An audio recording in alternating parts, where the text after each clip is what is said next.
Okay, I'm Nick Mitchell. I'm the head wrestling coach at Grandview University. Hi, my name is Omi Acosta. I'm assistant wrestling coach here at Grandview University. I'm originally from the Dominican Republic, and I'm going to talk a little bit about racism and privilege. I'm Blake Joyner. I wrestle here at Grandview University. I'm from Moberly, Missouri.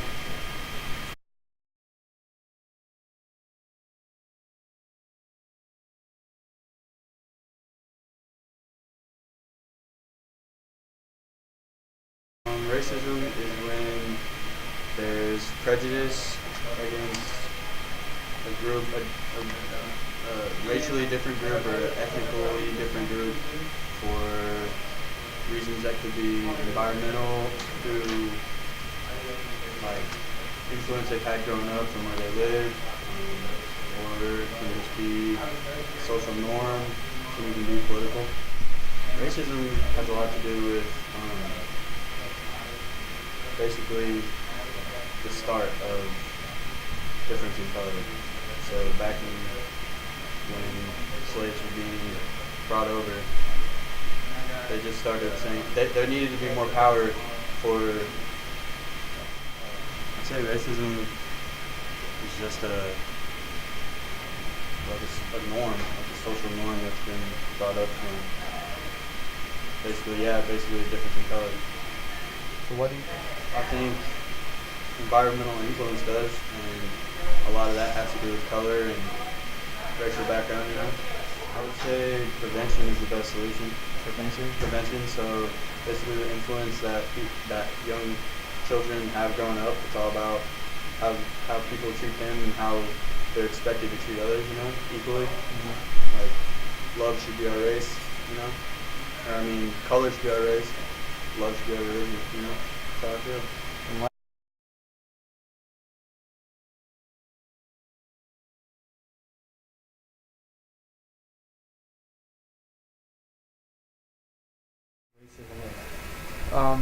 In my opinion, you could say that racism has to do with the way you grew up.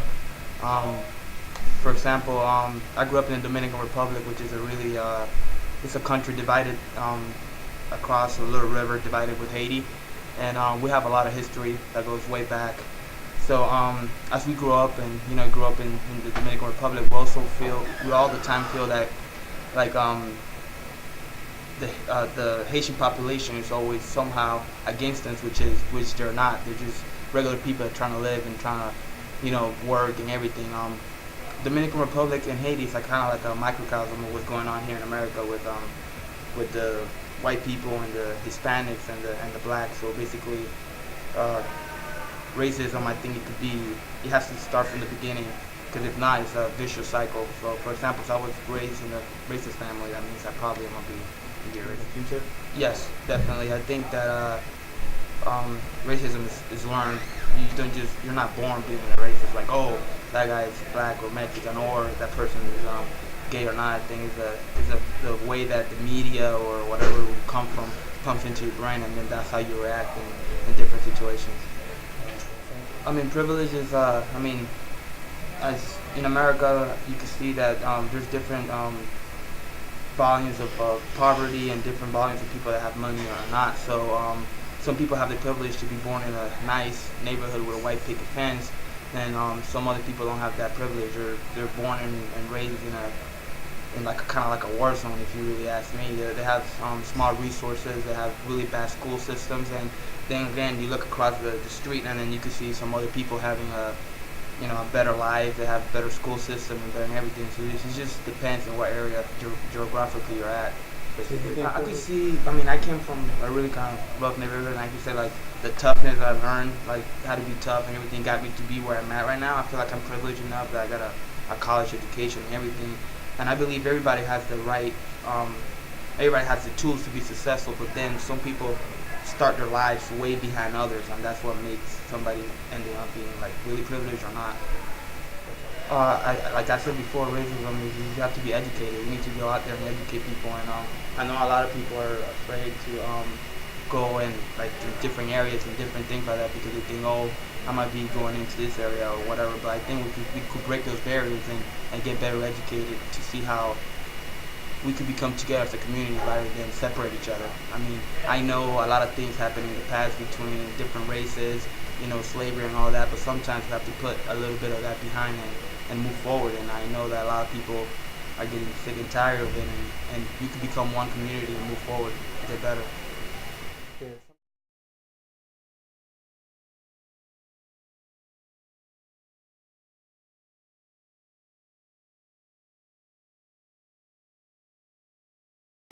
Yeah, sadly, yeah, it could be a vicious cycle. Like I said, it all has to do with education. It depends how you were raised. So, for example, if I have a kid and I raise him, I feed him all this racism and different opinions and all that. Same thing with the media, what's pumping in the news.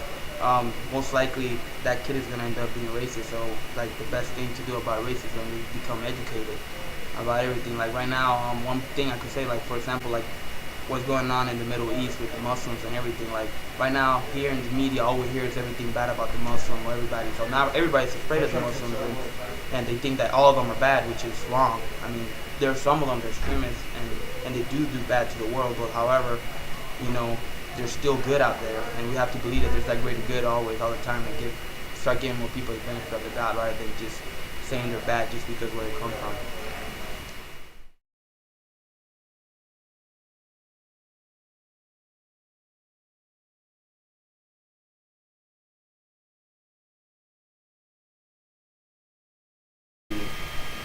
There's the one hand that will say, yeah, for sure. I mean, of course, there's every different color, every different race, and so I think I don't think you can just pretend like that doesn't exist and pretend, people are like, I don't see color, and because everybody does, but at the same time, I can say that maybe it's not, because it shouldn't really impact how we treat each other or how people interact with each other.